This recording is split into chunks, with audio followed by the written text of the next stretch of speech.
الحمد للہ رب العالمین والصلاة والسلام علی سید المرسلین اما بعد فاعوذ باللہ من الشیطان الرجیم بسم اللہ الرحمن الرحیم قال اللہ تبارک و تعالی فی القرآن المجید ظہر الفساد فی البر والبحر بما کسبت ایدی الناس صدق اللہ العظیم۔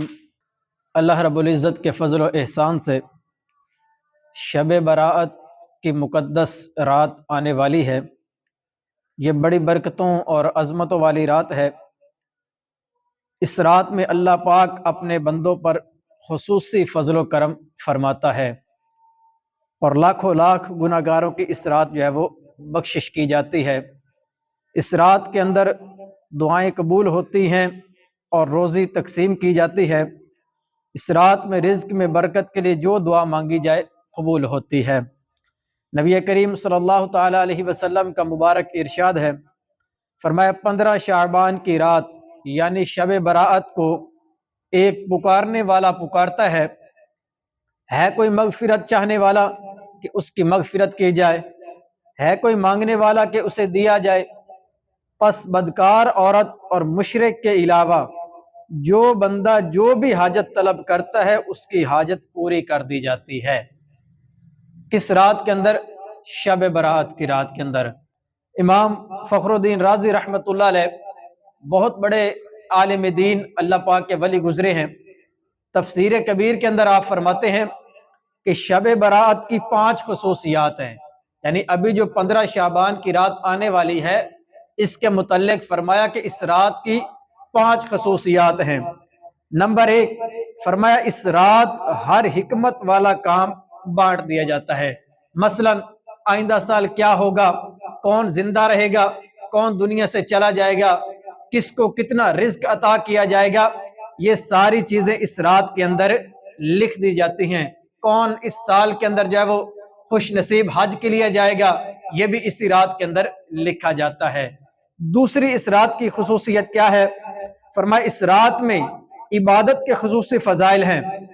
نبی کریم علیہ السلام ارشاد فرماتے ہیں جو بندہ شب براءت میں 100 رکعت نوافل پڑھے اللہ پاک اس کے پاس 100 فرشتے بھیجتا ہے، ان میں سے 30 فرشتے اسے جنت کی بشارت دیتے ہیں اور 30 فرشتے اسے جہنم سے آزادی کی خوشخبری سناتے ہیں، اور فرمایا 30 فرشتے اسے دنیاوی آفات سے بچاتے ہیں اور 10 فرشتے اس کی شیطان سے حفاظت کرتے ہیں۔ یہ کس کے متعلق؟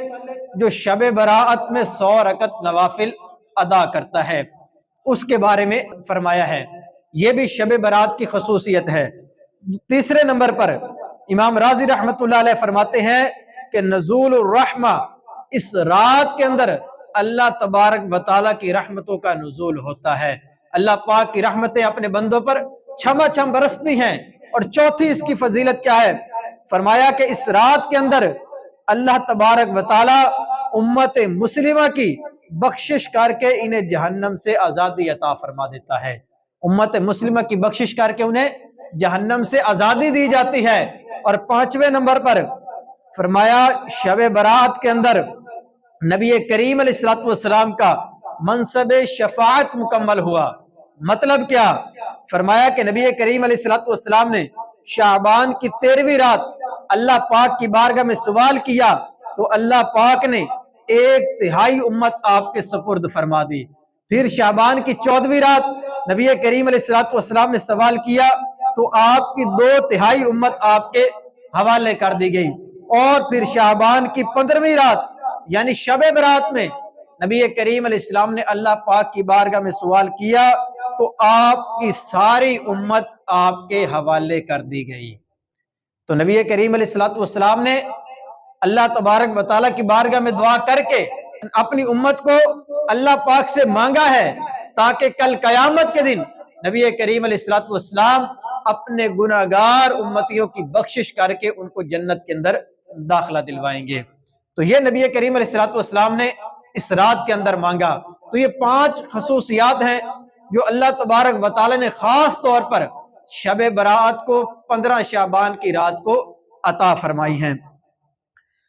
ہم نے آیت سنی ہے، اللہ رب العزت ارشاد فرماتا ہے، فرمایا ظہر الفساد فی البر والبحر، خشکی اور تری میں فساد ظاہر ہو گیا، بما کسبت ایدی الناس، اس وجہ سے، ان برائیوں کی وجہ سے جو لوگوں کے ہاتھوں نے کمائی، لیذیقہم بعد الذی عملوا لعلہم یرجعون، تاکہ اللہ انہیں ان کے بعض کاموں کا مزہ چکھائے تاکہ وہ باز آ جائیں۔ یہ سورہ روم کے اندر اللہ رب العزت نے ارشاد فرمایا ہے۔ اب یہاں پر کیا کہا گیا کہ خشکی اور تری میں فساد ظاہر ہو گیا۔ فساد کا کیا مطلب ہے؟ علماء لکھتے ہیں کہ کسی چیز کا اپنی معتدل حالت سے نکل جانا۔ مثال کے طور پر اس کی عام مثال آپ سمجھے کہ گاڑی چلتی ہوئی جا رہی ہے، اس کے 4 پہیے ہیں، اچھے طریقے سے کام کر رہے ہیں، گاڑی چل رہی ہے، اب اچانک ان میں سے ایک ٹائر کھل جاتا ہے تو اچھی بھلی چلتی ہوئی گاڑی بھی ہچکولے کھانے لگ جائے گی۔ تو فرمایا یہی چیز ہے کہ کسی چیز کا اعتدال سے نکل جانا، اب اس گاڑی کا توازن بگڑا تو وہ چلنے کے قابل نہ رہی۔ فرمایا اسی طرح جب کوئی چیز اپنی معتدل حالت سے باہر نکل جاتی ہے تو اس میں فساد آ جاتا ہے اور اس میں جو ہے وہ بگاڑ آ جاتا ہے۔ اسی چیز کو اللہ رب العزت نے اس آیت کے اندر بیان فرمایا ہے۔ کسی طرح علماء بیان کرتے ہیں، مثلا بارش اپنے وقت پر ہو رہی ہے، جتنی بندے کو ضرورت ہے اتنی بارش ہو جائے تو یہ فائدہ مند ہے، لیکن اگر بارش زیادہ آ جائے، سیلاب کی صورت اختیار کر لے تو اب یہ نقصان دہ بن جاتی ہے۔ اب یہ اپنی معتدل حالت سے نکل گئی، اس کا توازن بگڑ گیا تو اب یہ بندوں کے لیے نقصان دہ ثابت ہوگی۔ سیلاب آتے ہیں، لوگوں کے گھر جو ہے وہ اجڑ جاتے ہیں، لوگ جو ہے وہ معاشی لحاظ سے پریشانیوں میں آ جاتے ہیں، بہت ساری جو مشکلات کے اندر گر جاتے ہیں۔ اسی طرح اگر بارش آنا ہی رک جائے یا حد سے زیادہ آ جائے یا آنا ہی رک جائے تو پھر لوگ قحط کے اندر مبتلا ہو جائیں گے، تو یہ بھی نقصان دہ ہے۔ اب یہ اپنی معتدل حالت سے نکل کر اس کا توازن بگڑ گیا۔ اسی طرح علماء نے اس کی ایک اور بڑی پیاری مثال بیان کی، فرمایا کہ سمندر ہے وہ اپنی رفتار کے اندر چل رہا ہے، اسی طرح چلتا رہے تو بندوں کے لیے فائدہ مند ہے، لیکن اگر سمندر کے اندر طغیانی آ جائے، طوفان آ جائے تو اب یہ نقصان دہ ہوگا، بحری بیڑے ڈوب جائیں گے، کشتیاں ڈوب جائیں گی، یہ بندوں کے لیے نقصان دہ ثابت ہوگا۔ اس کی تازہ مثال آپ موسم کی صورتحال سے لے سکتے ہیں۔ پچھلے کئی دہائیوں سے موسم اپنی صورتحال کے مطابق درست چل رہا تھا، گرمی سردی اپنے ٹائم پر آ رہی تھی، لیکن ابھی کلائمیٹ چینج کی جو صورتحال آ رہی ہے کہ گرمی آتی ہے تو وہ حد سے زیادہ آ جاتی ہے، سردی ہے تو وہ حد سے زیادہ بڑھ جاتی ہے، اور گرمی سردی کا جو موسم ہے وہ بھی تبدیل ہو رہا ہے۔ تو فرمایا اب اس کا توازن بگڑ رہا ہے تو یہ بندوں کے لیے، دیگر چیزوں کے لیے، فصلوں کے لیے، ہر چیز کے لیے کیا ہے؟ نقصان دہ ثابت ہو رہی ہے۔ تو فرمایا جب بھی کوئی چیز اپنی فطرت سے نکل کر غیر معتدل اور بے توازن ہو جاتی ہے، اس کے اندر بگاڑ آ جاتا ہے، تو وہ انسانوں کے لیے، پرندوں کے لیے، جانوروں کے لیے، ہر چیز کے لیے کیا ہے؟ نقصان دہ ثابت ہوتی ہے۔ تو یہ سارا کچھ ہو کیوں رہا ہے؟ یہ ساری ہر چیز کی تبدیلی، یہ جو زمین کے اندر، سمندر کے اندر فساد ظاہر ہو رہا ہے، چیزیں اپنی معتدل حالت سے نکل کر بگاڑ کی طرف جا رہی ہیں، اس کی وجہ کیا ہے؟ اگلے ہی الفاظ میں اللہ پاک ارشاد فرماتا ہے اس کی وجہ یہ ہے بیما کسبت ایدی الناس، اس کی وجہ کیا ہے؟ ان برائیوں کی وجہ سے جو لوگوں کے ہاتھوں نے کمائی ہیں۔ یہ لوگوں کے گناہوں کا نتیجہ ہے، ان کی برائیوں کا یہ نتیجہ ہے کہ ہر چیز اپنی معتدل حالت سے نکل کر بگاڑ کی طرف جا رہی ہے۔ زمین کے اندر، خشکی کے اندر، سمندر کے اندر فساد ظاہر ہو رہا ہے، اور اسی چیز کو اللہ رب العزت نے قرآن پاک میں بیان فرمایا ہے۔ علماء بیان کرتے ہیں اس سے ہمیں کیا پتہ چلا کہ ہمیں غور کرنا چاہیے کہ گناہوں کی نحوست کتنی بڑھ جاتی ہے۔ ان گناہوں کی نحوست کی وجہ سے صرف بندہ اپنا نقصان نہیں کرتا بلکہ اپنے معاشرے کا بھی نقصان کرتا ہے۔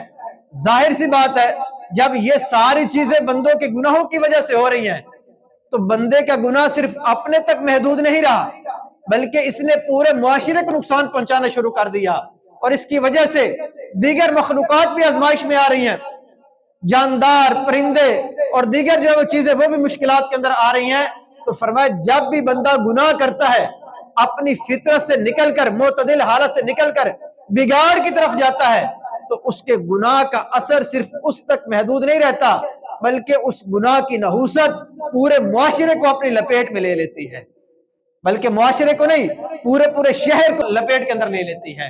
اب آگے سنیے، بخاری اور مسلم دونوں کے اندر ایک مرتبہ نبی کریم علیہ الصلوۃ والسلام کی خدمت میں صحابہ کرام علیہ مردوان حاضر تھے۔ ایک جنازہ گزرا، نبی کریم علیہ السلام نے فرمایا یا تو یہ راحت پا گیا یا اس سے راحت مل گئی۔ کیا فرمایا؟ جنازہ گزرا، فرمایا یا تو یہ خود راحت پا گیا یا اس سے راحت مل گئی۔ صحابہ کرام نے عرض کی یا رسول اللہ صلی اللہ علیہ وسلم، اس کا راحت پانا یا اس سے راحت ملنا، اس کا کیا مطلب ہے؟ ہم سمجھے نہیں۔ تو نبی کریم علیہ السلام نے فرمایا بندہ مومن جب انتقال کرتا ہے تو دنیا کی مشکلات سے آرام پا لیتا ہے، اور جب فاسق و فاجر گناہگار بندہ مرتا ہے، دنیا سے جاتا ہے، تو اس سے بندے، ملک، درخت اور جانور سب راحت پاتے ہیں۔ جب نیک بندہ دنیا سے جاتا ہے، فرمایا وہ دنیا کی مشکلات سے آرام پا لیتا ہے، راحت پا لیتا ہے، لیکن جب کوئی گناہگار بندہ دنیا سے جاتا ہے تو فرمایا اب دنیا والے اس سے راحت پا جاتے ہیں، جو اس کے فتنے سے، اس کے جو ہے وہ برائیوں سے محفوظ نہیں تھے۔ صرف انسان نہیں بلکہ نبی کریم علیہ السلام کیا فرماتے ہیں کہ گناہگار بندے کے نحوست سے ملک راحت پا جاتے ہیں، جاندار راحت پا جاتے ہیں، بلکہ درخت بھی اس کی نحوست سے راحت پا جاتے ہیں۔ غور کریں کہ کس کے بارے میں فرمایا؟ جو دنیا کے اندر رہتے ہوئے اپنی زندگی گناہوں میں بسر کرتا ہے۔ گناہگار دنیا سے جاتا ہے تو اب صرف انسان ہی نہیں، جاندار بھی اس سے راحت پا جاتے ہیں۔ وہ کہتے ہیں کہ ایک گناہگار اس دنیا سے گیا ہے، وزن گناہگار کا کم ہو گیا ہے، وہ خوش ہو جاتے ہیں، وہ راحت پاتے ہیں۔ تو ہمیں غور کرنا چاہیے کہ ہم کس کیٹیگری کے اندر ہیں۔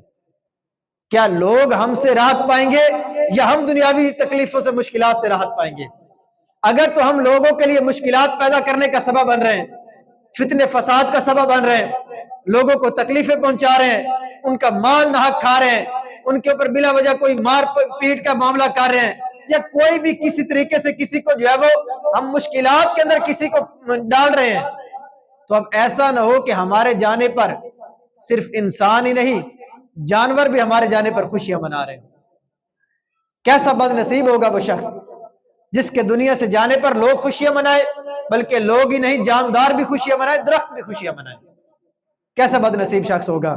اسی طرح امام مجاہد رحمت اللہ علیہ آپ فرماتے ہیں جب قحط شدت اختیار کر لیتا ہے، بارشیں رک جاتی ہیں، تو جانور نافرمانوں پر لعنت بھیجتے ہیں اور کہتے ہیں یہ قحط سالی انسانوں کے گناہوں کی وجہ سے ہے۔ یعنی جب قحط پڑتا ہے، بارشیں بند ہو جاتی ہیں، لوگ مشکلات کے اندر آتے ہیں، تو ظاہر سی بات ہے جاندار جانور بھی مشکلات میں آتے ہیں۔ تو اس وقت صرف انسان نہیں، حالانکہ انسان اشرف المخلوقات ہے، لیکن فرمایا کہ اس وقت جو جاندار ہیں، جو جانور ہیں، وہ نافرمان لوگوں پر، جو گناہگار لوگ ہیں، ان پر لعنت بھیجتے ہیں اور کہتے ہیں کہ یہ ساری کی ساری نحوست انسانوں کی وجہ سے پڑ رہی ہے۔ انسان اشرف المخلوقات ہے، لیکن جانور اس کے بارے میں کیا کہہ رہے ہیں کہ یہ ساری نحوست ان انسانوں کی وجہ سے دنیا کے اندر پڑ رہی ہے۔ تو اگر کوئی ایسا انسان ہے جس کی وجہ سے یہ نحوست پڑ رہی ہے، وہ تو بندے کو اپنے اوپر غور کرنے سے پتہ چل جائے گا نا کہ میں کس کیٹیگری کے اندر ہوں، میں کہاں کھڑا ہوں، میں گناہوں کے اندر اپنی زندگی بسر کر رہا ہوں یا نیکیوں کے اندر۔ یہ تو بندے کو اپنے آپ سے معلوم ہو ہی جائے گا۔ اگر ایسا بندہ ہے تو پھر اس کو غور کرنا چاہیے کہ اشرف المخلوقات ہونے کے باوجود جاندار بھی اس پر لعنتیں بھیج رہے ہیں۔ کتابوں کے اندر لکھا ہے کہ ایک بار اللہ پاک کے نبی حضرت عیسیٰ علیہ السلام کا ایک پہاڑ پر گزر ہوا۔ اب غور سے سنیے گا، آپ نے دیکھا وہاں ایک شہر ہے، اللہ پاک نے اس شہر کو بے شمار نعمتوں سے نوازا ہے، وہاں پر ہرے بھرے درخت ہیں، پھل ہیں، پھول ہیں، اور رہنے والے لوگوں کے پاس مال مویشی ہیں، اور سب لوگ جو ہے وہ خوشی کے ساتھ اپنی زندگی بسر کر رہے ہیں، اور سارے کے سارے لوگ اللہ تبارک و تعالیٰ کی اطاعت اور عبادت کرتے ہوئے خوشحال زندگی گزار رہے ہیں۔ ان شہر والوں نے جب حضرت عیسیٰ علیہ السلام کو دیکھا تو آپ کی بہت عزت کی، آپ کا احترام کیا، ادب احترام کے ساتھ آپ کو رخصت کیا۔ حضرت عیسیٰ علیہ السلام 3 سال کے بعد دوبارہ اسی جگہ سے گزرے، دیکھا کہ اس شہر کا سارا نقشہ ہی بدل چکا ہے، مکانات اجڑ چکے ہیں، باغات جو ہے وہ اپنے سارے کے سارے اجڑ کے ختم ہو چکے ہیں، وہاں پر جانداروں کا کوئی نام و نشان ہی نہیں ہے، کوئی انسان وہاں پر زندہ نہیں ہے۔ حضرت عیسیٰ علیہ السلام بڑے حیران ہوئے، آپ نے دیکھا کہ اس ہنستے بستے شہر کو کیا ہو گیا، یہ تو بڑے اچھے طریقے سے اپنی زندگی بسر کر رہے تھے، اچانک یہاں پر ساری ویرانی ہو گئی ہے، ہر چیز اجڑ چکی ہے۔ تو حضرت عیسیٰ علیہ السلام نے اللہ پاک کی بارگاہ میں عرض کی، باری تعالیٰ اس شہر کے لوگ کس مصیبت میں گرفتار ہو گئے، کیا کسی نے ان پر جادو کر دیا ہے، کسی کی بری نظر ان کو لگ گئی ہے، یا کوئی نافرمانی انہوں نے کر دی ہے، کیا ہو گیا کہ 3 سال پہلے اتنا جو ہے وہ ہنسی خوشی رہ رہے تھے، ساری نعمتیں ان کے پاس تھی، اچانک سب کچھ تباہ و برباد ہو گیا۔ جبرائیل علیہ السلام حاضر ہوئے، عرض کی اے اللہ پاک کے نبی، اس شہر کو نہ تو بری نظر لگی ہے، نہ انہوں نے اللہ پاک کی اطاعت چھوڑی ہے، نہ ان پر کسی نے جادو کیا ہے، ان کی بربادی کا اصل سبب یہ ہے کہ ایک دفعہ اس شہر سے ایک بے نمازی کا گزر ہوا، اس نے ان کے چشمے میں منہ دھو لیا، اس بے نمازی کے چہرے سے لگنے والے پانی کی یہ نحوست ہوئی کہ ان کے چشمے خشک ہو گئے، ان کے باغات ویران ہو گئے، یہ سارا کا سارا شہر اجڑ گیا اور تباہ و برباد ہو گیا ہے۔ حضرت عیسیٰ علیہ السلام کی بارگاہ میں حضرت جبرائیل علیہ السلام نے عرض کی، اے عیسیٰ علیہ السلام، آپ نے بے نمازی کی دنیاوی نحوست تو دیکھ لی ہے، روز قیامت جہنم کو بے نمازیوں سے ہی پر کیا جائے گا۔ غور کریں، وہ خود بے نمازی نہیں تھے، صرف ایک بے نمازی نے ان کے چشمے سے آ کر منہ دھویا، تو اس کی نحوست یہ ہوئی کہ اس کے منہ کے ساتھ پانی لگ کر چشمے کے اندر گیا، اور جہاں جہاں وہ پانی جاتا گیا ہر جگہ اپنی نحوست پھیلاتا گیا، اور سارا کا سارا شہر تباہ و برباد ہو گیا۔ تو اس سے کیا پتا چلا کہ جب کوئی بندہ گناہ کرتا ہے تو گناہ اس کی اپنی ذات تک محدود نہیں رہتا۔ لوگ کہتے ہیں یار جو بھی کر رہا ہے اس نے اپنا جواب خود دینا ہے، ہمیں اس سے کیا غرض ہے، یہ دنیا سے جائے گا اپنی جو ہے وہ قبر کے اندر حساب و کتاب خود دے گا۔ نہیں، گناہ بندے کے اپنے آپ تک محدود نہیں رہتا، اس گناہ کی نحوست پورے معاشرے کو اپنی لپیٹ میں لے لیتی ہے، بلکہ بعض اوقات پورے شہر کو، پورے کے پورے ملک کو اپنی لپیٹ کے اندر لے لیتی ہے۔ تو ہمیں کیا پتا چلا اس سے کہ اگر ہم کسی کو دیکھتے ہیں کہ وہ کسی نافرمانی میں مبتلا ہے تو ہمیں چاہیے کہ اس کو لازمی سمجھائیں، اللہ پاک کا خوف دلائیں۔ بعض اوقات بندہ خود نمازیں پڑھ رہا ہوتا ہے، لیکن ہمارے پڑوس کے اندر، ہمارے گھر کے اندر ایسے افراد موجود ہوتے ہیں جو نمازوں سے دور ہوتے ہیں، جو بے نمازی ہوتے ہیں، جو اللہ پاک کی نافرمانیوں میں مصروف ہوتے ہیں، اور ہم کہتے ہیں یار اپنا اپنا دیکھو، اپنا اپنا حساب دینا ہے، دوسرا جو کرتا ہے اس کو کرنے دو۔ یہ روش اچھی نہیں ہے۔ دوسرا جو کرتا ہے وہ کرنے دو، اس کا نقصان پھر اس کو خود نہیں ہوگا، بلکہ اس کی نحوست کیا ہے، دیگر گھروں کو بھی اپنی لپیٹ میں لے گی۔ آگ جب لگتی ہے تو پھر ایک گھر تک محدود نہیں رہتی، آہستہ آہستہ وہ ساتھ والے گھروں کو بھی اپنی لپیٹ میں لیتی ہے، اور وہ نقصان بڑھتا چلا جاتا ہے۔ تو فرمایا ہمیں اس سے پتا چلا کہ اپنی کوشش کے مطابق اپنے گھر کے اندر، اپنے پڑوس کے اندر، اپنے محلے کے اندر، اپنے رشتہ داروں کے اندر جن لوگوں کو ہم اللہ پاک کی کسی نافرمانی میں مبتلا دیکھیں، نمازیں چھوڑتا ہوا دیکھیں یا کوئی اور گناہ کرتا ہوا دیکھیں، تو ان کو لازمی سمجھائیں، اس کو گناہ سے روکنے کی کوشش کریں۔